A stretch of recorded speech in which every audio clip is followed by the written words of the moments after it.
Үзэгч та бүхэндээ энэ өдрийн мэнд төргий. За өнөөдөр манай студид Зөөлөн хот номыг зохиогч Дэвид Сэм хүрэлцэн ирсэн байна. За түүний бичсэн энэхүү номонд хот төлөвлөлтийн талаар маш чухал үнэтэй зөвлөгөөнүүдийг өгсөн байдаг учраас Улаанбаатар хотын төлөвлөлттэй холбоотой асуудлаар ер нь хот төлөвлөлт гэж юу болох талаар номын зохиогчоос бид одоо асууж тодруулахаар студид түүнийг хүрэлцэн авчирч одоо ярилцахаар төлөвлөсөн байна.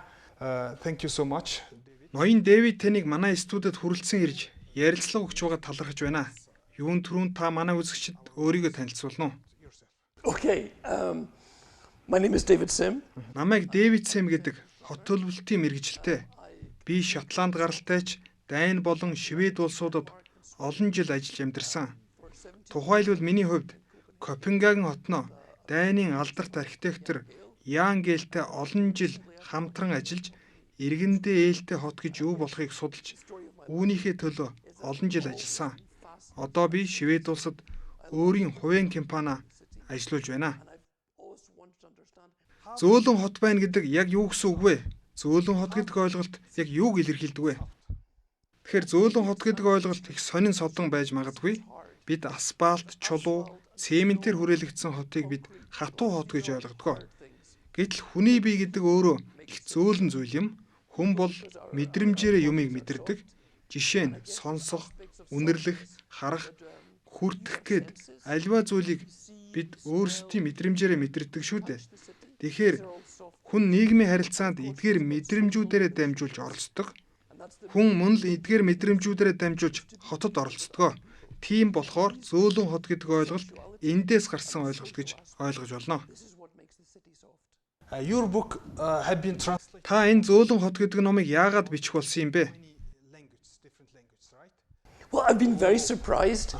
Миний бичсэн номны үндсэн гол санаа бол яаж амьдралын чанарыг сайжруулах вэ гэдэг дээр тулгуурладаг. Дэлхийн хүн амын тал хувь нь ямар нэгэн байдлаар хотод болон хотодсон орчинд амьдарч байна. Тэгэхээр хотын иргэд маш завгүй дуу чимээ ихтэй орчинд амьдардаг. Иймд хотын иргэдийн амьдралын чанарыг нэмэгдүүлэхэд чиглэсэн санаануудыг өгөхөд энэ ном гол чиглэгдсэн. Би амьдралынхаа туршид хот төлөвлөлт, хотын чанарыг сайжруулах чиглэлээр олон төрлийн төсөл болон ажлууд дээр ажиллаж байсан. Тиймээс амьдралынхаа туршид цуглуулсан энэ их туршлага нэг номонд багтаах гэдэг санаан дээр буюу өөрөөр хэлбэл туршлага нэг бүрээ зөөлөн алгуурхан аргаар оруулахад чиглэсэн. Ийм зорилгоор энэ номыг би бичсэн юм аа. Миний хувьд энэ ном маань олон хэл дээр орчуулагдсан. Маш олон хүнд хүрч байна. Би маш их баяртай байна.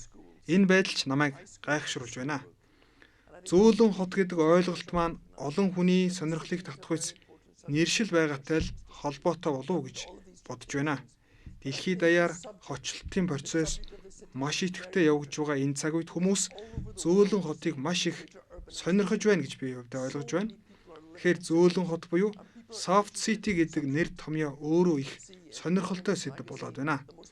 Маш олон хэл дээр орчуулагдсан учраас олон улс орнууд зөөлөн хот гэдэг ойлголтыг илүү таниж мэдэж сонирхож байна.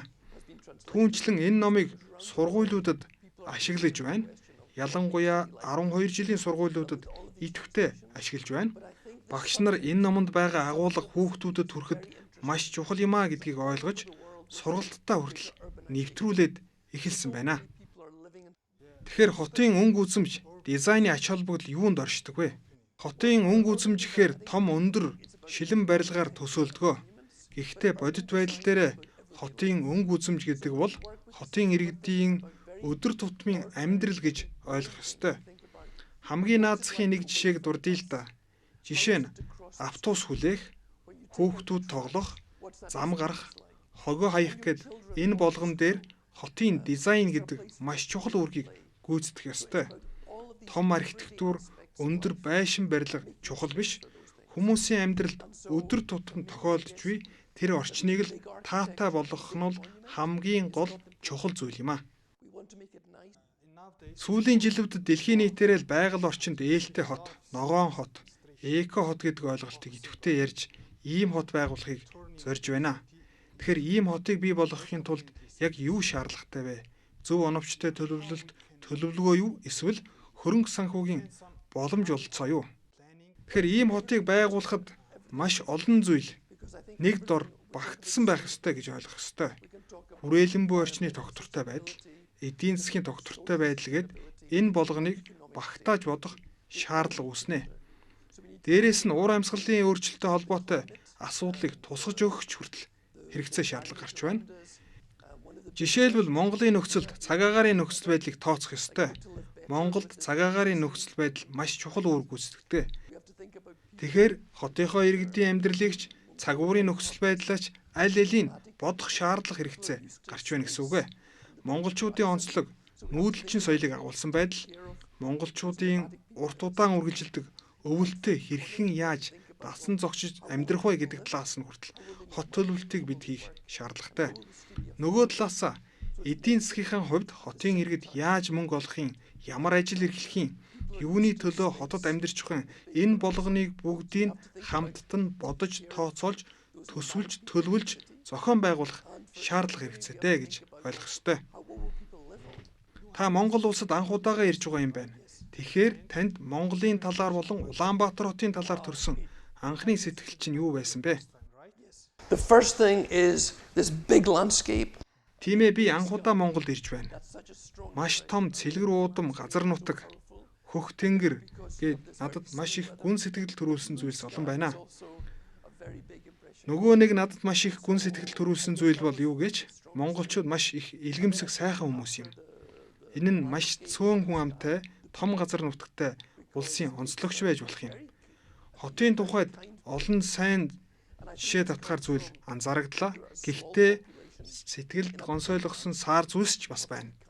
Жишээлбэл өргөн удам газар нутагтай цэлгэр тэнгэр нараа харах ёстой байдал, олон өндөр байшин барилгууд, байгалийн сайхны зүйлсийг нь хааж зохимжсон байгаа нь бол надад тийм зохимжтой биш санагдаж байна. Хэрвээ та Улаанбаатар хотын дарга байсан бол юунаас ажиллаа эхлэх байсан бэ? Юу хиймээр санагдаж байна? За энэ бол маш сайхан асуулт байна. Гэхдээ ерөнхийдөө маш хүнд хэцүү асуулт байна. Хамгийн ихэнд яалтчгүй замын төвчрлийг бууруулах, замын хөдөлгөөнийг багасгах ажил. Хоёрдугаарт явган зорчигт зориулсан орон зайг бий болгох. Гуравдугаарт илүү их мод тарих, ингэснээрээ хотын өнгө үзэм сайжрах, түүнчлэн уур амьсгалын өөрчлөлтөд тэмцэх хүрээнд хувь нэмрээ оруулах зэрэгсээ чухал ажил бүтэлтэй болно гэж би харж байна.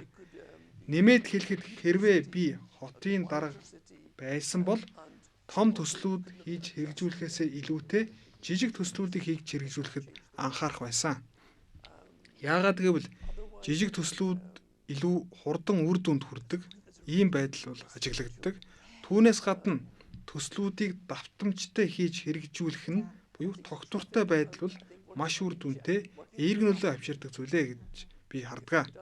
Аливаа төслийг хийж хэрэгжүүлэхдээ богино хугацаанд туршилтаар хийх нь илүү үр дүнтэй байдаг. Тэгэхээр хотын дарга хийн гэдэг чинь өөрөө маш хүнд хэцүү ажил шүү дээ. Яагаад гэхээр маш олон хүмүүс хотын даргыг шүүмжилдэг.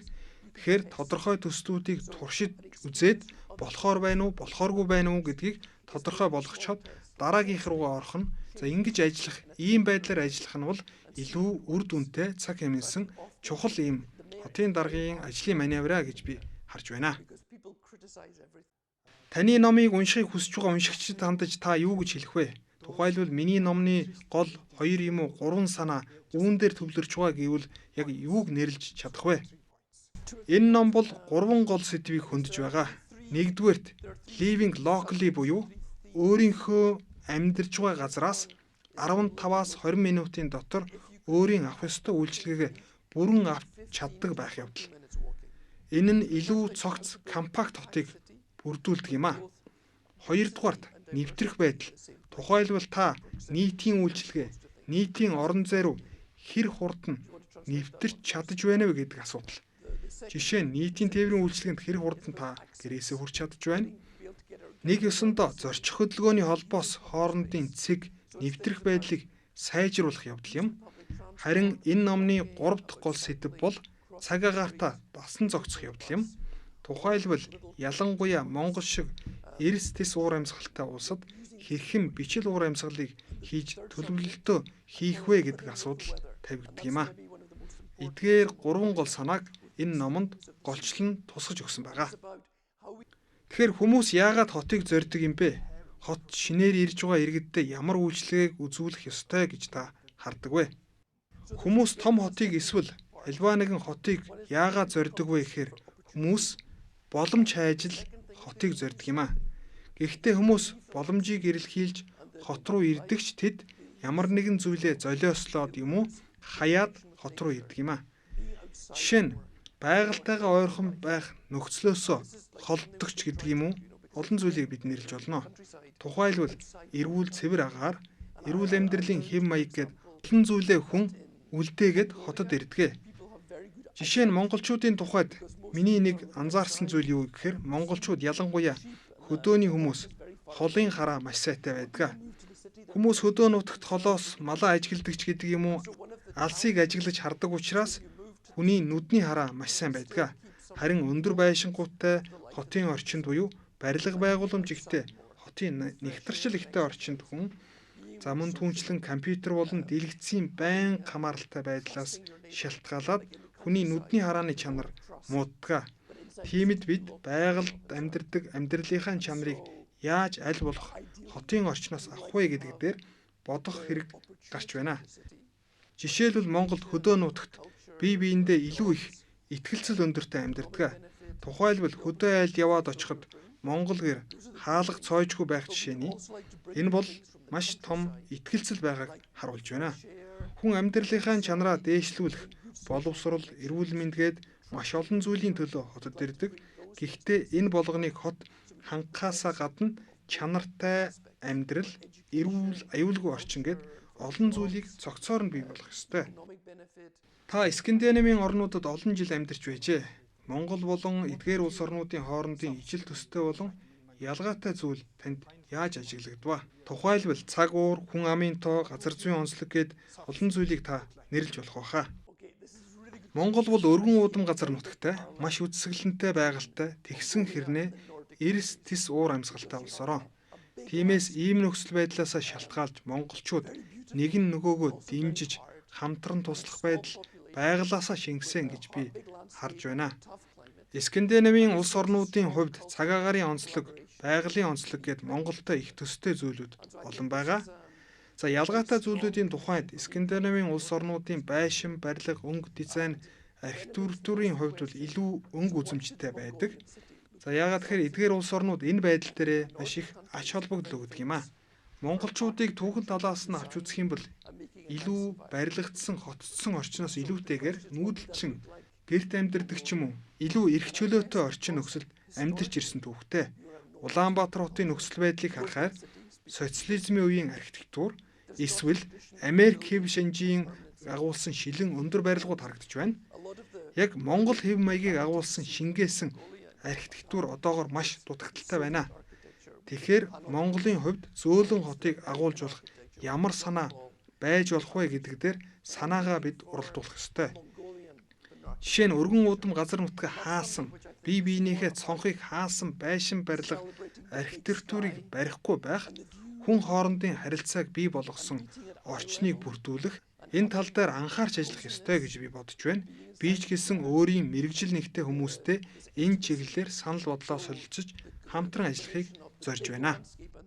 За ингээд үзэгч та бүхэндээ Зөөлөн хот номын зохиогч Дэвидтэй ярилцаж, за Улаанбаатар хотод ямар одоо боломжууд байгаа, ямар сорилтууд байгаа, за түүнчлэн хот төлөвлөлт гэж юу болох, за хотын талаарх одоо нарийн ширийн зүйлийг бол одоо номын зохиогчтой бид дэлгэрэнгүй ярилцлаа. Ингээд бидэнд үнэтэй зөвлөгөө өгсөн одоо танд баярлалаа.